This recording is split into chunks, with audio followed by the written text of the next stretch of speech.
Impact leadership. What does it mean? To wake up each day knowing your work, effort, and passion is being transformed into creating change that makes a difference in your business, organization, community, and your own life experience. It can be hard to stay on track when at times the winds don't blow in your direction. But you persevere, and one step forward at a time, create something better. This is fulfillment in action. This is Passion for Impact. In this episode of Passion for Impact, I am speaking with the infectious Lisa Gareau. Lisa is a lifelong event planner and has been a connection strategy coach for over a decade. When founding Candy Event Consulting, how fun is that? In 2008, she began her life's work to help in-house event planners and their teams to embrace their brilliance, activate their experience, and cultivate meaningful connections. Now, if that's not training in leadership, I don't know what is. She knows events can become energized connecting points where communities can gather and grow. In 2022, Lisa's goal is to grow a movement of impact-driven event planners committed to creatively constructing deep, ongoing, masterful connections for their communities. The Connection Architect course and community is built for anyone planning any event anywhere who wants to take their work as a connector to the next level. Ready to take notes and strengthen your community growth skills in business and beyond? Let's do it. This is the Passion for Impact podcast with speaker, trainer, and socially conscious advocate Tricia Miltimore.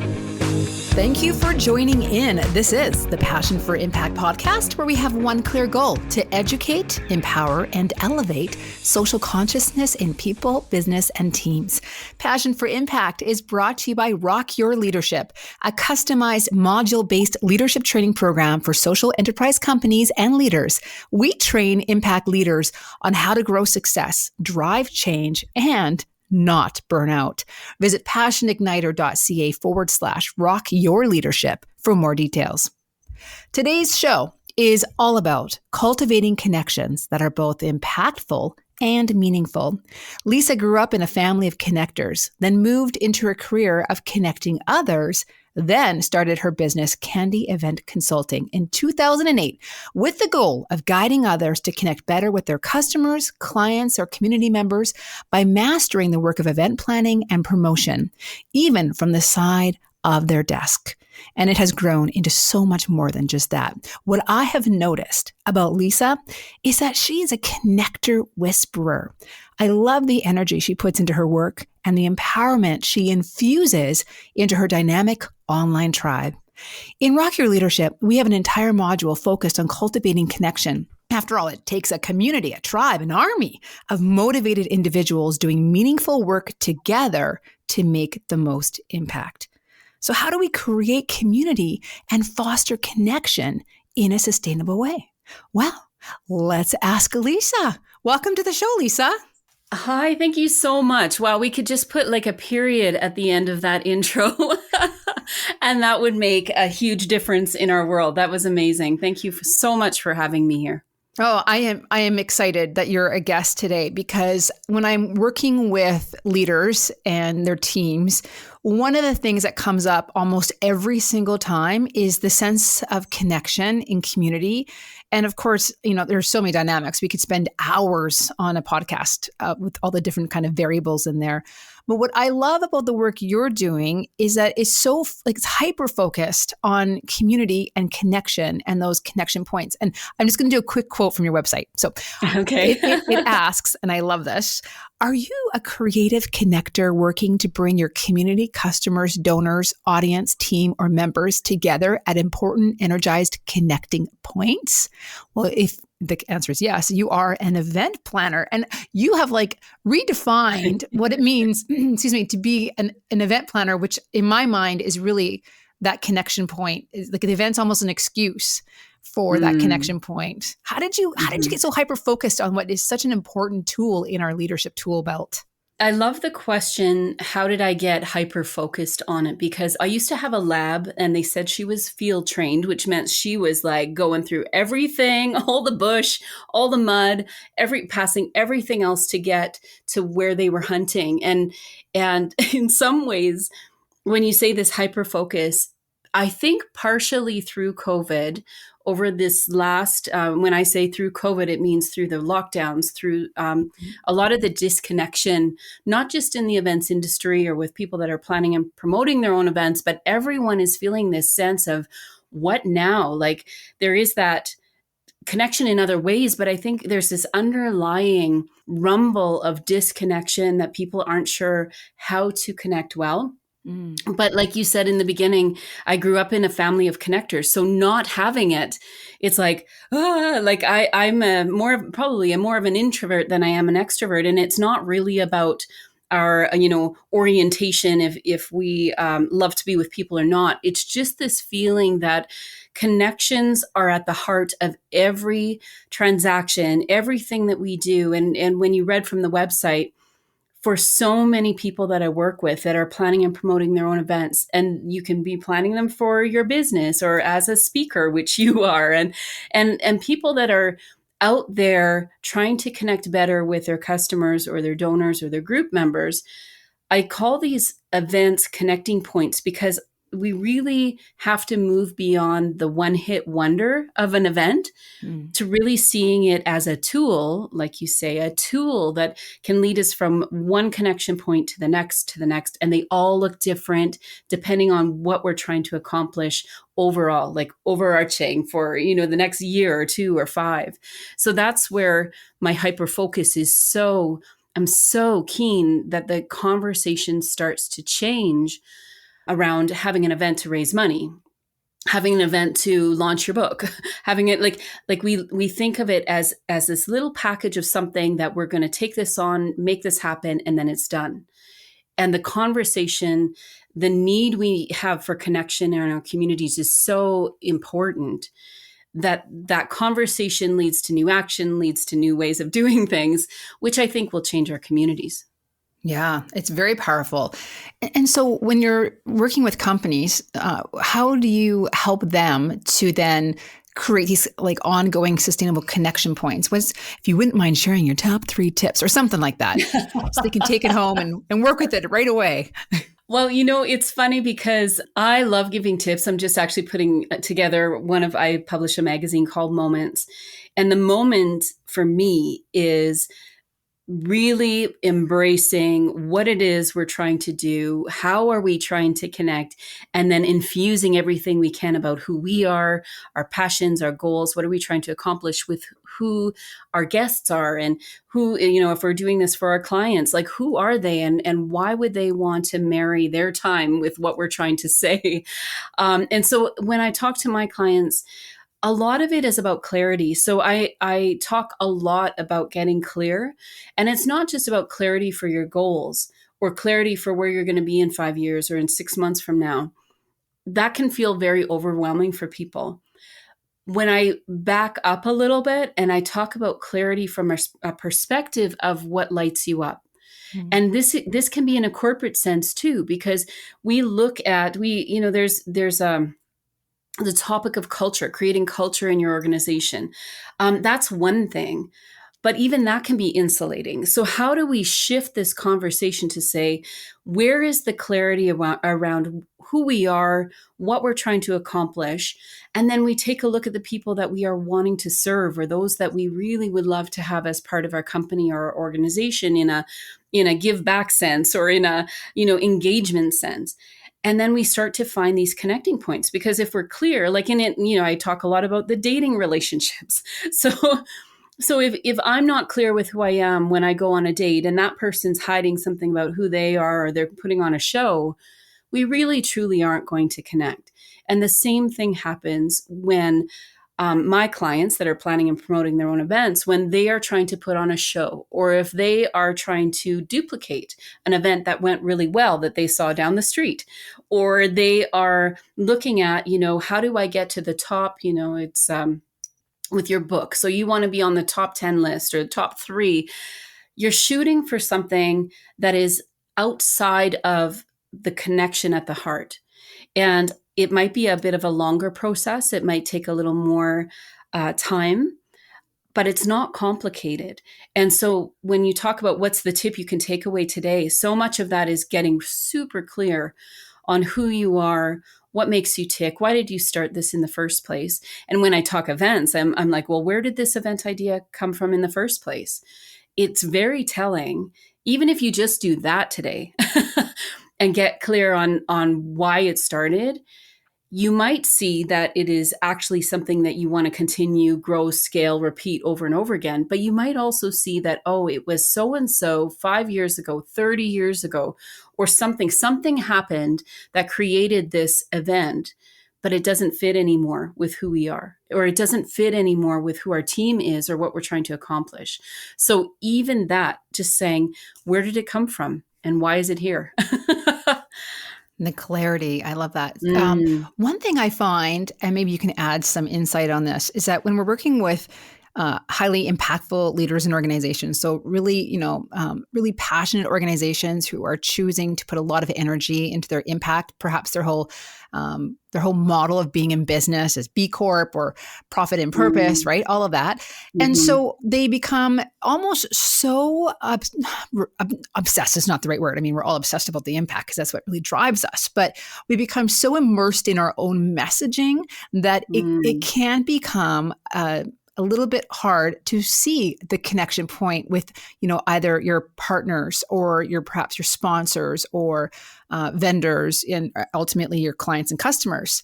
How do we get clear not only on our passion and what we're trying to do, but that connection piece? Like, is there any tips for being able to see beyond the mission to what's going to really matter for that group? that just gives me chills. I love this question.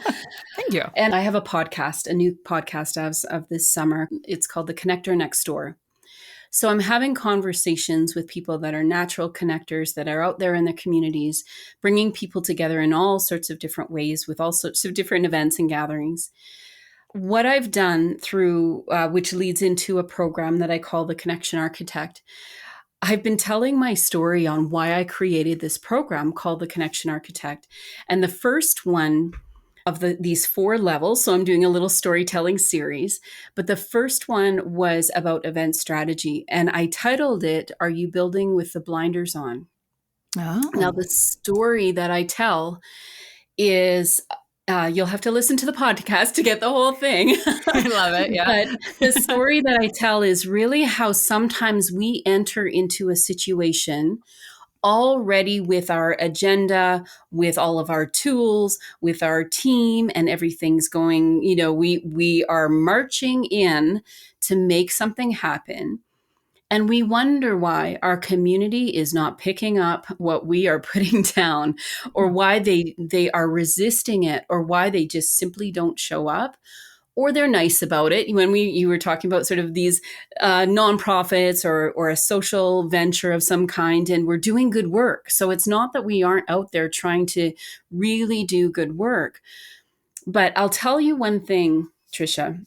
I say that I work with impact-driven event planners, but I have often had this love-hate relationship with the word impact. Because when you think of impact, and I actually did a lot of research on this because I'm thinking, what does impact actually mean? And why am I struggling with the word?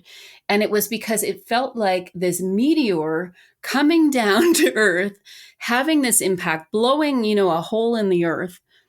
And the impact is something that whatever's around it doesn't get the choice to adopt it or not.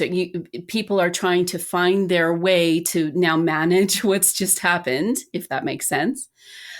The positive impact isn't the same kind of sort of come from the sky, blow into a community, find, a place to start building. And I use the analogy of a building for an event, start building without consulting, without seeing what else is going on around within that community, what lights that community up, what really gets people excited about gathering together.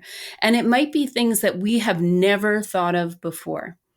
And I tell my story of actually going to it was 4 villages, but it was across, around the world, lots and lots of days of travel, got ourselves there and realized that we had done exactly that. And the backing up, the conversations that needed to happen. This idea of not marrying, not taking the time to listen, not taking the time to really understand your customers. You might have it somewhere in your, if you're a business owner, you might have it in your business plan somewhere, but you may not actually understand what that looks like. What you're saying is that to step outside of everything that you have messaged in the past, or maybe how you've shown up in the past, to start really listening and saying, where are those incredible spots that we can start, when I talk about connecting points, when we can start to really connect, and both parties will change, which is part of the beauty of it, right? Like it's living, breathing. Like I see events as this, and connecting points as this really living, breathing ecosystem of how do we actually start to find each other again, and truly feel the connection with those that we really want to serve, customers, donors, your group members, whoever that is. It's so important for us to step outside of what we've already crafted. And I say a manufactured message that only goes so far. So how are we wanting to step in, create those really, really strong connections? I think when people hear the word event, it seems overwhelming to them, especially, if they're like, okay, well, event, it seems like a lot of work. So in terms of these connection points and being able to navigate, our own messaging, manufactured messaging, with which is actually to listen and hear what's needed or absorbed in a different way. What kind of suggestions do you have? Are we talking like online community work, or what have you seen that's worked for you and your clients that maybe isn't so overwhelming as planning an event? Well, what's really interesting, and I love that you bring that up, because again, I just love to dig into thoughts and ideas and why am I saying what I'm saying, but even what is an event? Because reconfiguring that in our minds, or with our planning teams, or if you're on a planning committee for a nonprofit and you've got volunteers that have been there forever, it takes a little bit of time and patience and conversation to turn that Titanic around, to say that maybe we'll talk about this differently. But when I do a strategy session with a team, what starts to happen? So these are people that they might be board members, volunteers, might be the marketing team that's involved in planning events. Executive directors often sit in. So it's a really wide range of people that have some kind of touch point with their events. So when we start in on a strategy session, we actually start talking about, what is your purpose statement? We really dig into, who are you? How are you showing up? What are you really, really trying to do? But then we move very quickly to looking at, usually it's about a 12 to 18 month calendar. So we get very practical, and they start throwing out things anytime. Let's say it's a nonprofit. So anytime that they have any kind of contact with their donors, and we'll start plotting those in their year, and we'll start seeing, okay, really heavy in November because you're doing a year-end something, fundraiser or online campaign, or something's happening end of the year. And then you've got this run that's happening in spring. And then you've got these team meetings, and you've got the donor meetings that are happening in between.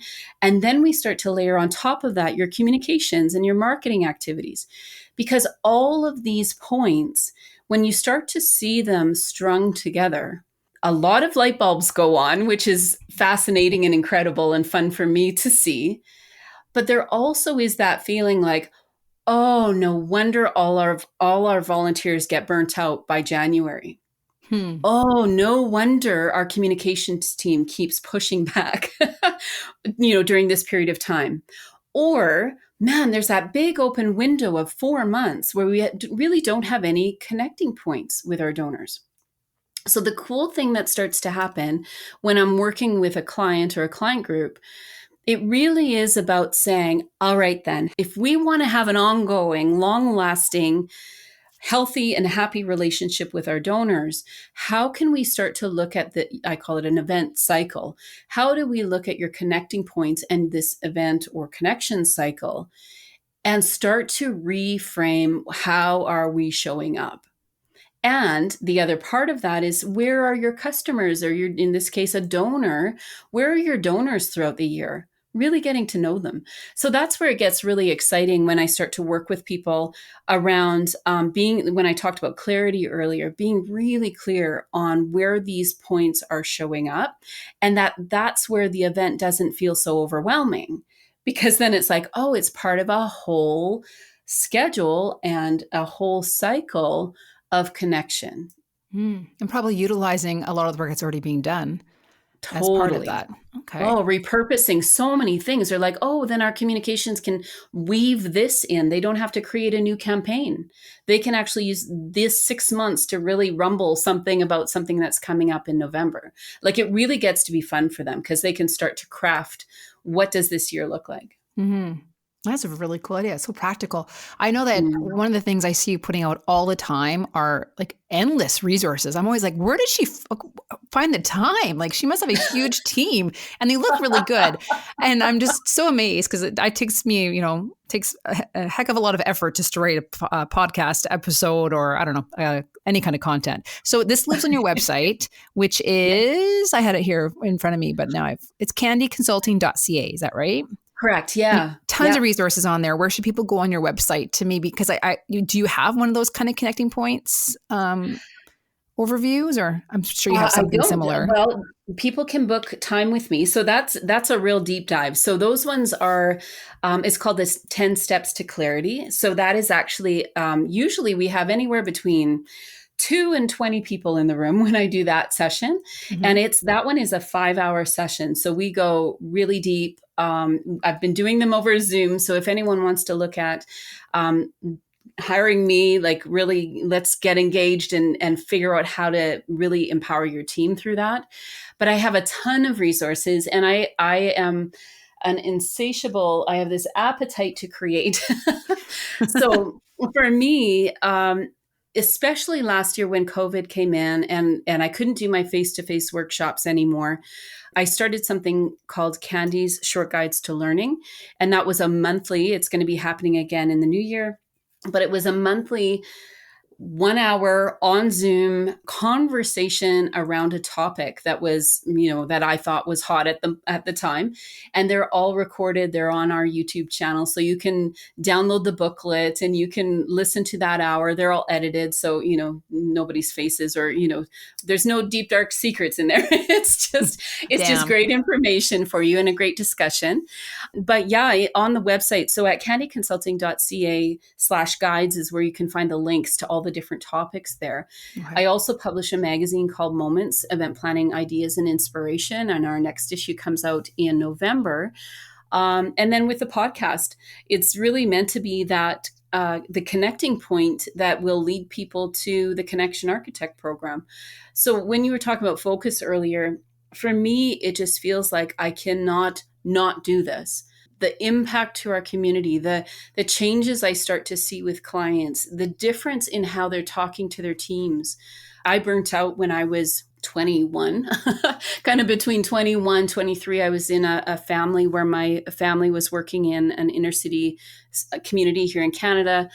From when I was 12, I was planning kids programs and doing concerts in the park and building teams. And it's crazy when you kind of think of somebody I have grown daughters now, and I'm thinking, man, that was a lot at that time. And what I found was that there's such a need for us to think of events in a new way. It was super energizing back then, and that's probably partially why I burnt out. Mm-hmm. But then how do we do this sustainably? So that's really become a passion of mine, and all of the resources and things that I'm building and ways for people to actually get this information and have these conversations for little or no charge is so important to me that it's accessible and affordable. Mm-hmm. You're definitely super passionate about it. If we can take a slight turn in the conversation, you're very good at getting online and, being an ambassador for your message and creating all kinds of content. If we could just talk a little bit about how you do that, like some tips for people who are impact leaders and are trying to share their message and, that whole kind of brand of who they are, all that fun stuff, because you definitely have a great, strong, beautiful brand. So when you get online and you're on LinkedIn or whatever platform that you think is the most effective, what has been working really well for you to build that online tribe that you think would be helpful for other impact leaders? I think I have a lot of great mentors and people that I can lean into and learn more. And I'm always learning. social media, I actually joke. I posted an interview that I did with somebody on a radio show in Winnipeg called 2000 and Counting. And so this was like, I was so excited because there was this new thing like blogs and, things that we could be doing. And it's comical now when I listen to it. I'm like, wow, that was really revolutionary back then, have a website and do a blog. Wow. But I think where things started shifting for me was when I really got the idea of being consistent, and to the point where it was kind of silly, because if I forgot to post during the day, I would lie in bed and I would post something because I'm like, it's Throwback Thursday, so I'm going to just post something. But it was about getting into this rhythm and this habit of showing up. And my issue, and I think maybe some other impact driven, event planners in my world or leaders in your world, business owners, sometimes we feel like, who wants to hear that again? Or, oh, I'm just, it's about the people. It's about the people I'm serving. But when I started to recognize, and this was actually a really great conversation probably 2 years ago with my business coach, where he was like, people need to understand why you're doing what you're doing. And in order to do that, you have to show up and tell them. And I've got a marketing background. I should know that. But it isn't about me tooting my own horn necessarily, but it's like when I really got it, that for me to have the impact I want to have with the people that I am hoping to serve, I need to get really consistent and clear in what I'm trying to say. Number one, what am I trying to say? How do I want to say it? And then show up really consistently. Because and even when you were saying about events seeming overwhelming, for some people, social media or having that social media presence or an online presence feels really overwhelming too. So I think the idea of being consistent kind of makes it more like you're making breakfast, where that it's a good thing to do, probably not just coffee, but maybe you have something else, some berries or something, but you start to create this rhythm in your week and in your life where it just becomes part of what you do. Now, sort of taking it to the next level, I have a friend that does branding where she's a photographer. She talks about visual branding, and it just took everything to the next level for me when she started to talking about the emotion you're creating through a post or through, a photo that you're taking, even if it's a selfie. I'm running up the hill at the dog park here at my house to take video of because I'm doing the climb issue of Moments magazine. So I'm literally jogging up the hill, going down into the bush and announcing that the climb issue is coming. It seemed ridiculous and people are walking by me thinking I'm crazy. But it really is about consistency with your audience, but then also consistency and with the emotion and what you're trying to say to the people that are listening in. We have to honor and respect the time, right? Like people are taking their time to listen. If you've got a video up or if you've got a photo with a long, some text on there, this is people's time. So I want to make sure that I'm honoring that time. I love that. What would you say is some good advice for as the pendulum swings and people get involved on social media and sharing their messaging and all that fun stuff, but then it becomes almost consuming, too consuming? Do you have boundaries for yourself or any kind of, philosophies around that so you don't become consumed essentially by what you're putting out there and maybe the reach you think it is or isn't having? So in being consumed, I would guess that you're meaning with time and also with focus. Yeah. So mental there energy. Mental energy. So, when I talk about connection points, and this is actually a beautiful question, because if you are on social media so much, and if you're doing it, I do it myself, so I don't have a team of people like it's just me. This is me doing my candy thing in Candyland over here. But if you are doing this yourself, like a lot of leaders do, there is a point where we can get so focused on getting the likes, getting engagement, watching the stats, monitoring what's working, what's not online. But maybe we forgot to follow up with that person that sent us an email. Maybe somebody gave us a phone call a week ago and we're like, oh my gosh, I haven't called Jim back. Mm. Like, where are we really connecting? So I use social media as a tool. It's something that is a little bit of a wave to the people that might be watching on social media, just as an example. But I've got to get my head back into and my heart back into connecting well. And if I am to connect well, I'm actually taking a course right now on referrals and on follow up with your clients and your customers, or if you've got a workshop with your attendees. So, how are we actually building this very authentic, beautiful follow up with the people that truly care and want to work with you or want to hire you or want to buy your book or whatever it is, Mm. where they feel seen, heard, and considered? So it does happen online. There's a consistency and an authenticity that happens online. And it takes time to build. It doesn't happen overnight. But if we're forgetting, and this is where when you're talking about how do we not get consumed by it, I actually have a dinosaur notebook beside my laptop that I'm writing down the names of the people that I want to make sure that I'm reconnecting with. And it might just be reconnecting after a week, or some of them after 6 months. Some of them on my list, it's like, oh, I haven't talked to them since last year, since COVID really kind of turned everything around. So I think really caring. I actually write the names of people as opposed to their company, because I want to see them and I want to feel an emotion when I'm reconnecting with them. So Mm. it's really important for us to wake up and say, how am I going to connect in the best way possible with the people that matter to me today, and do that. And it might include social media, but we can't forget the real heart to heart, face to face, and even Zoom to Zoom conversations with people. I think that is so important. And I have definitely noticed that when working with business people in terms of development, that it's easy to get on social media and share a thought. It's Mhm. easy to share a Mhm. post or a video. Well, video, not as easy, but easier than maybe making that phone call, like you said, or, Mm. having to own the agency over those follow-ups. That can be a little more difficult because it makes you a little bit more uncomfortable. So I think that's some really good tips Right. there. I love it.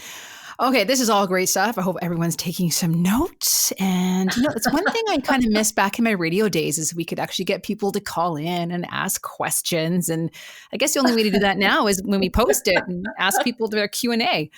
But I do miss that part. Um, Absolutely. let's learn more about Candyland. Okay, here's some more personal questions, just to get some inspiration from you. So, what have you learned most about yourself from the pandemic? Hmm. That I really love being alone. Is that Oh, bad to say? no, I think it's interesting. I think a lot of people can relate. Yeah, it's funny because as somebody that, and even though I don't plan events from A to Z, I don't take on clients like that in the same way anymore. I would be out at events a lot, whether it was a networking event, or if I was observing an event and giving a report, or I'm just with a client because they've invited me somewhere. So I was out a lot, and I have a whole closet of event type of fun clothes. You know what I mean? Like, it's like, it was just part of my life. And for a few months, I'm like, oh, I'm wearing my sneakers every day and my sweatpants, and can't wait to get back to heels and something, like literally I am black head to toe with my little Nike sneakers on. Like, this is my attire every day. But then after time, it's like, I love the solace. I love how much I can process and think and learn. I love to learn. I love to research. Mhm. So it surprised me where when I started going back, so this would have been maybe 6 months ago, I actually helped to run a women's conference last year, and it was 80 women in the mountains. It was beautiful. But just that feeling like, how do I engage? Like, I was really the COVID cop. So, I'm trying to keep people apart, and, and it was super stressful.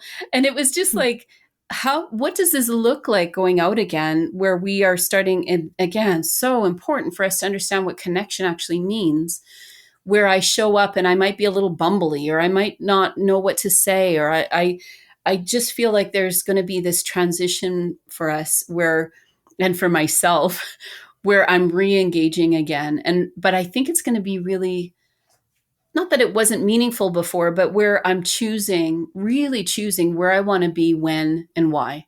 It'll be a much more of a deliberate, I think, choice that I'm making moving forward.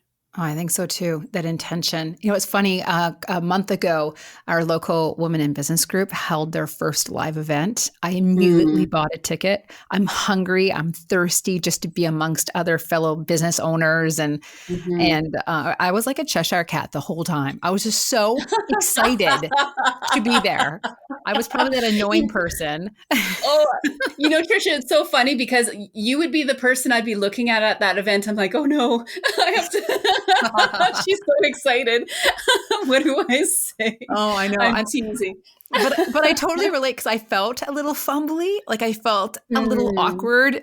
Just because I was so excited, and I was like, yeah. But I agree, and I think moving forward, more people are going to be intentional, and mm, I think it'll mean something so different. The next time we all get into a big concert venue is going to mean something mm, different, or a mhm. conference.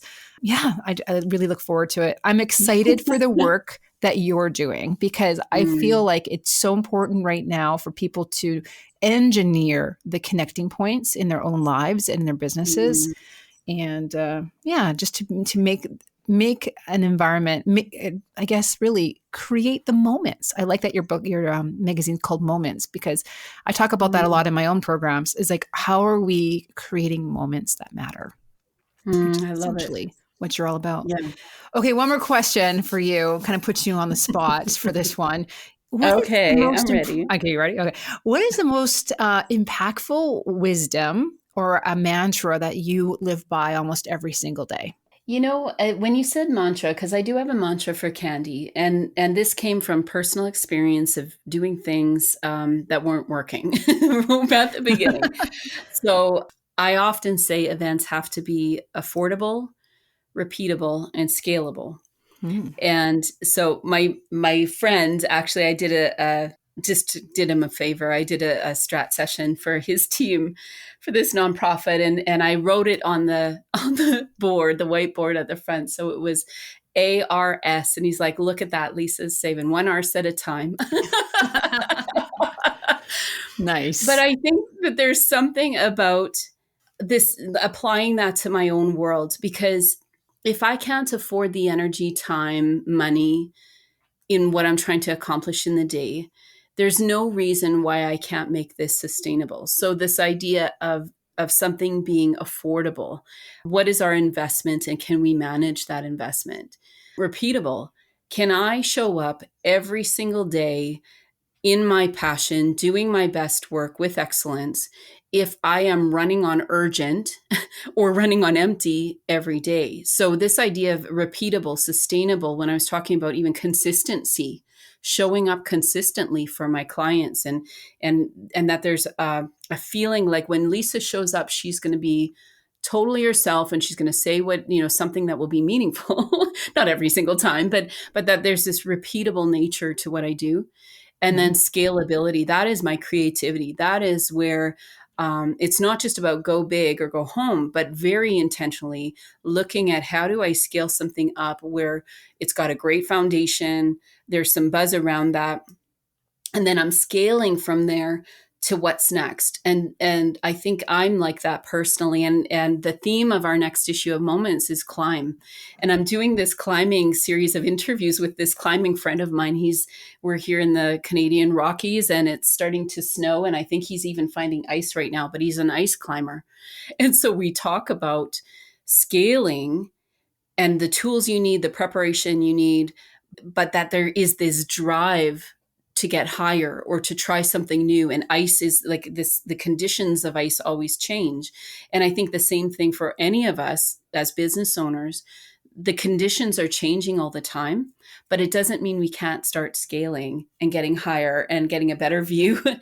and gaining this competence in the work that we do. So, maybe that's my candy land sort of married with my personal life, because I think everything that I create has to be certainly affordable and something that I can manage, repeatable and scalable, for me to be living my best life too. Mhm. Wow. So arse. All I got out of that was arse. No, just joking.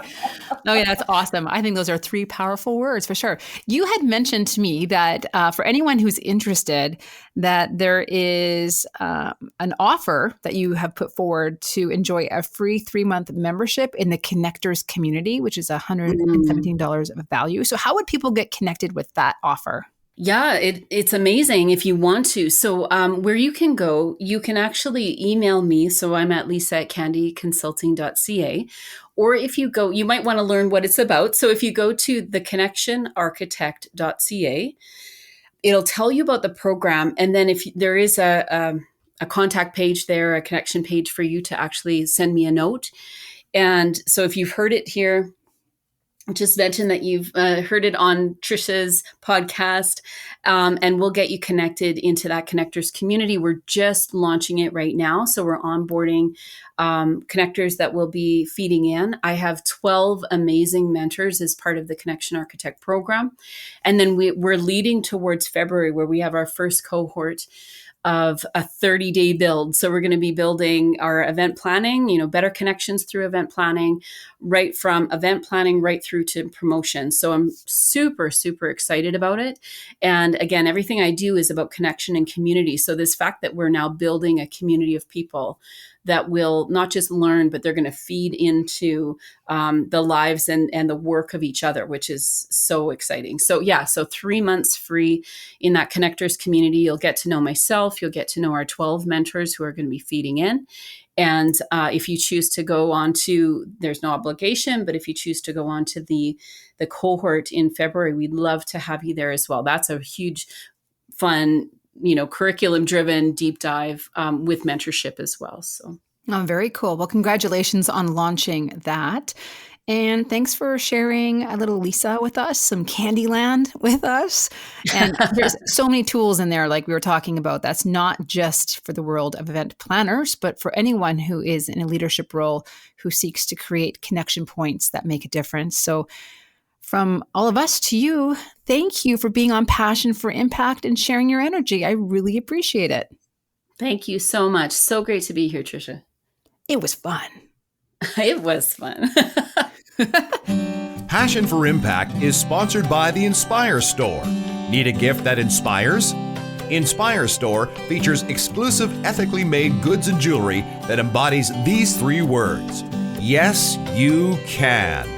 Every purchase supports Food Banks Canada. Plus, you will receive Tricia Miltimore's popular personal development Shift Up e-course. Empowerment awaits you. Shop with impact at inspirestore.org. If you love learning how to live and lead in a caring and fulfilling way, and you find this show inspiring, please share with your friends, rate and review this podcast. Passion for Impact is brought to you by Rock Your Leadership, a customized module-based leadership training program for social enterprise companies and leaders. We train impact leaders on how to grow success, drive change, and not burn out. Visit passioneigniter.ca/Rock Your Leadership for more details. Thanks for listening. Thank you for listening to the Passion for Impact podcast. Visit passioneigniter.ca/podcast to subscribe for episode notes, links, and special offers from show guests. Cast your vote. Make your impact. One socially conscious choice.